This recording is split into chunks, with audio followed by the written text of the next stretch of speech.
নেতৃবৃন্দের কাছে এবং অন্যান্য যে নেতৃবৃন্দগুলো আছেন তাদের কাছে আমি একটা দাবি রাখতে বা একটা রিকোয়েস্ট মতো আর কি, আপনারা যদি এইভাবে প্রত্যেকটা ওয়ার্ডে ওয়ার্ডে প্রত্যেকটা ইউনিয়নে এবং প্রত্যেকটা থানায় আপনাদের এই সম্মেলনগুলো মানে চাঙ্গা করার মতো, স্থানীয় কর্মীদের, ভোটারদের দ্বারা সমর্থক এদের যদি চাঙ্গা করার মতো এইরকম ধরনের অনুষ্ঠান করেন, আমার মনে হয় সেটা সবচেয়ে বেটার হবে।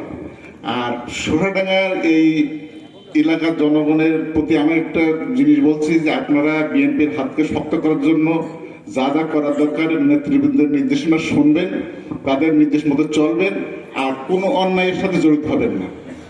আপনারা অন্যায়ের প্রতিবাদ করবেন, তাই যে হোক, যেখানে যার বাড়ি হোক, অন্যায় করলে তার প্রতিবাদ করবেন।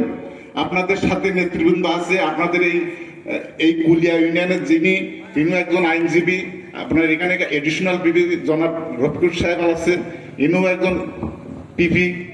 তা আপনারা আইনগত কোনো অসহযোগিতা পাবেন না, সব জায়গায় সুবিধা পাবেন, সব জায়গায় আপনাদের সহযোগিতা থাকবে। আর বিএনপি যেসব আইনজীবীরা আছে তাদের কাছে আপনারা বলবেন আপনাদের ন্যায় কথাকে আমরা সাপোর্ট দেবো। কেউ এখানে এসে অন্যায় করে যাবে আর আপনারা তার যে মাথা মতো করে থাকবেন সেদিন আর নেই।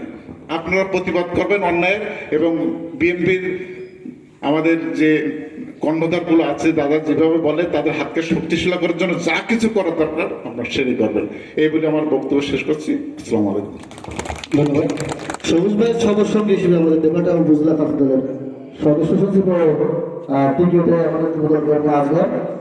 তাদের কাছে আহত হয়েছে, তারা সাময়িক চিকিৎসা হয়েছে, তাদের সুস্থতা কামনা করে এরপর আমি বক্তব্য রাখার জন্য ব্যক্তিগতভাবে আহ্বান জানাচ্ছি সাবেক কেন্দ্রীয় ছাত্র দলের জেনারেল সেক্রেটারি, বর্তমান কৃষক দলের জলবায়ু বিষয়ক সম্পাদক ও সুপ্রিম কোর্ট বার অ্যাসোসিয়েশনের সদস্য অ্যাডভোকেট শামীম ভাইকে